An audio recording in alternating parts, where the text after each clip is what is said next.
बिस्मिल्लाहिर्रहमानिर्रहीम। अस्सलाम वालेकुम। मैं हूं मोहम्मद फ़हीम। अडियाला के बाहर वज़ीर आला खैबर पख्तूनख्वा मोहम्मद सुहेल आफरीदी रात गए तक बैठे रहे, बल्कि सुबह होने को थी जब उन्होंने वहां से कूच कर लिया। सुप्रीम कोर्ट के बाहर गए, सारा दिन वहां गुजारा, एहतजाज किया, लेकिन बेसूद। आखिर वजह क्या है कि सुहेल आफरीदी बतौर वज़ीर आला तकरीबन कोई 3.5 महीने बाद भी इमरान खान से एक मुलाकात तक नहीं कर पाए।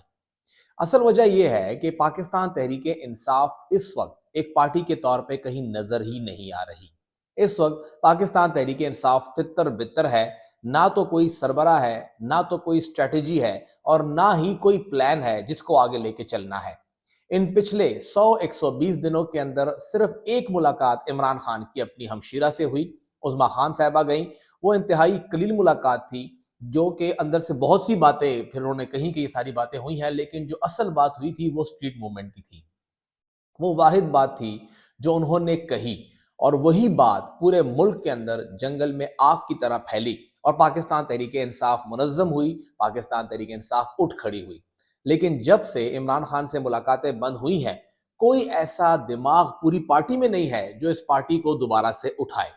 पाकिस्तान तहरीक इंसाफ के अंदर अगर कोई दिमाग है तो वो सिर्फ इमरान खान है। इमरान खान के बाद इस पार्टी में कोई नहीं है जो कि इस पार्टी को कुछ रास्ता बता सके। इमरान खान अंदर कैद हैं तो कम से कम पार्टी को थोड़ा संभाल सके, कम से कम पार्टी के कोई स्ट्रेटजी प्लान कर सके, ऐसा कोई भी नजर नहीं आ रहा है। इमरान खान की पार्टी के अंदर लीडर एक है, कारकुनान सारे हैं। और अफसोस की बात यह है कि जिनको इमरान खान ने लीडर बनाया हुआ है वो भी खुद को कारकुन ही समझते हैं और कहते हैं जी हमें कहीं से हुक्म आएगा तो हम काम करेंगे। डिसीजन मेकिंग पावर कहीं पर नहीं है। अगर पावर है भी तो एबिलिटी कहीं नजर नहीं आ रही है। पाकिस्तान तहरीक इंसाफ इमरान खान के बगैर बिल्कुल ब्रेनलेस है। उनके पास कोई क्लू नहीं है कि उन्होंने करना क्या है और किस तरह आगे बढ़ना है।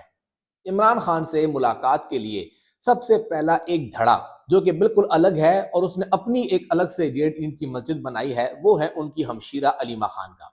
इसमें कोई शक नहीं कि बहनें मुतासिर हो रही हैं। बहनें चाहती हैं कि अपने भाई से मुलाकात करें, बहनें चाहती हैं कि अपने भाई को रिहाई दिलाएं, लेकिन बहनों के पास भी कोई स्ट्रेटजी नहीं है। और जो उन्हें ठीक लगता है वो दरअसल पार्टी के लिए बहुत बड़ा नुकसान लेके आता है, और वो सोशल मीडिया को एंगेज करके जितनी भी ऑप्टिक्स अपने लिए बनाते हैं सिर्फ वही बनाते हैं। मंगल के रोज जाना, बैठना और उसको रूटीन बनाना, उससे अब तक कोई फायदा नहीं हो सका है। जो एक और धड़ा है वो है पाकिस्तान तहरीक इंसाफ के कारकुनों का। कारकुन कहते हैं लीडर आएंगे तो हम आएंगे, लीडर नहीं होंगे तो हम कैसे आएंगे, हम खुद से आएंगे। और लीडर जो तीसरा धड़ा है वो ये कहते हैं कि जी कारकुनान ने सब कुछ करना है। पाकिस्तान तहरीक इंसाफ के अंदर अगर देखा जाए तो सारे फैसले अलीमा खान साहिबा करती हैं, लेकिन वो पार्टी के अंदर नहीं है। वो ये कहती है मैं पार्टी से बाहर हूं। अगर पॉलिटिकल ग्रुप में कोई बात हो जाती है तो अलीमा खान का फैसला दरअसल सलमान खान राजा साहब आगे लेके आते हैं। उनके पास खुद अपनी कोई सोच वहां पे नजर नहीं आती। जो अलीमा खान कहती हैं सलमान साहब उसको आगे लेके चलते हैं, और सिर्फ वही चलता है, और फिर वो खुद को बाद में ज्यादा मैच कहते हैं। उसके अलावा बैरिस्टर गौहर लगता है इस पार्टी का कोई चेयरमैन है ही नहीं। बैरिस्टर गौहर साहब हैं या नहीं कुछ समझ नहीं आती। ना तो वो नुकसान देते हैं ना फायदा देते हैं। वो है या नहीं है कुछ समझ ही नहीं आती कि आखिर पार्टी चला कौन रहा है। जुनैद अकबर साहब ना तो उनके पास कोई ऐसी अथॉरिटी है जिसको वो आगे लेके चले, जो अथॉरिटी है भी वो सिर्फ तकरीर तक है। तकरीर वो बेहतरीन करते हैं, इसमें कोई शक नहीं, अमली तौर पे उनसे कोई काम नहीं होता है। पाकिस्तान तहरीक इंसाफ के अंदर जितने भी ओहदेदार हैं वो सारे के सारे कहते हैं कि हमें इंस्ट्रक्शन आए, कहां से आए, खान से आए। खान तक एक्सेस नहीं है तो क्या करें, किसी को कुछ नहीं पता कि करना है तो करना क्या है।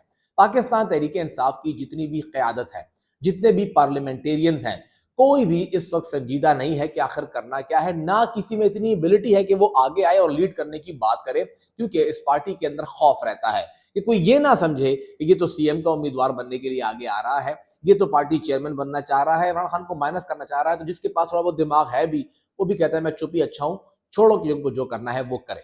अडियाला के बाहर धरने की बात, धरना देना है जी, धरने के जा रहे हैं।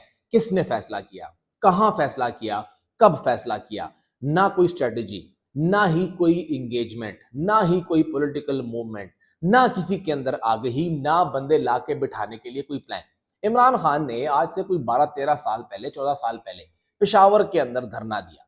انہوں نے کہا کہ جی یہاں سے نیٹو سپلائی نہیں جائے گی۔ اس وقت انہوں نے جس طرح سے اسٹریٹجی ڈیولپ کی تھی، تمام ایم پی ایس کی ڈیوٹیز لگائی تھی کہ آپ نے اس دن آنا ہے، اگلے دن آنا ہے، ایک ایک ایم پی اے کا نمبر 2-3 ہفتے بعد آیا کرتا تھا، ایک پورا اسٹریٹجی لے کے چلے تھے، اور اس وقت انہوں نے وہ کر کے دکھایا تھا۔ آج اس وقت اس پارٹی کے اندر کوئی اسٹریٹجی نہیں ہے۔ جنید اکبر صاحب ہوں، سہیل آفریدی صاحب ہوں، مینا خان آفریدی صاحب ہوں، جتنے بھی لوگ ہیں، اصل مقصد یہ ہے کہ ان کی ویڈیو بنے کہ وہ آ کے بیٹھے ہوئے ہیں، ٹک ٹاک بنے، گرم سی تقریر کر لیں، پریس ٹاک کر لیں، ایگریشن دکھا دیں، اور وہ کچھ کر نہیں سکتے۔ کہتے ہیں ہم کریں تو کیا کریں؟ وہ خود جس بندے نے راہ بتانی ہے وہ اوروں سے پوچھتا ہے بتاؤ میں کیا کروں؟ کسی کو کچھ نہیں پتا کہ آخر اس سرنگ کے آخری حد میں لائٹ کہاں سے نکلے گی، کون ان کو لیڈ کرے گا، اور یہ جو پورے کی پوری پارٹی ہے، ان کو ان بند رستے کے اندر لانے والے یہی پارٹی کے لوگ ہیں۔ نہ انہیں خود پتا ہے کہ اسٹریٹجی کیسے بنے گی، نہ انہیں یہ پتا ہے کہ اسٹریٹجی بتانے والے خان تک ایکسیس کیسے ملے گی، کوئی طریقہ نہیں ہے۔ اور ہماری اطلاعات کے مطابق جو چند لوگوں کو خان تک ایکسیس ملنے کا امکان ہے بھی، تو وہ ان سے ڈر رہے ہیں کہ غداری کا لیبل لگے گا، گالم گلوچ ہوگی، لہٰذا خاموش رہو۔ اور گھر کو جو آگ لگتی ہے وہ گھر کے چراغ سے ہی لگتی ہے۔ پاکستان تحریک انصاف کو بھی اگر نقصان ہوگا تو کہیں اور سے نہیں، پاکستان تحریک انصاف کے اور عمران خان کے ارد گرد کے انتہائی قریبی لوگوں سے ہی ہوگا۔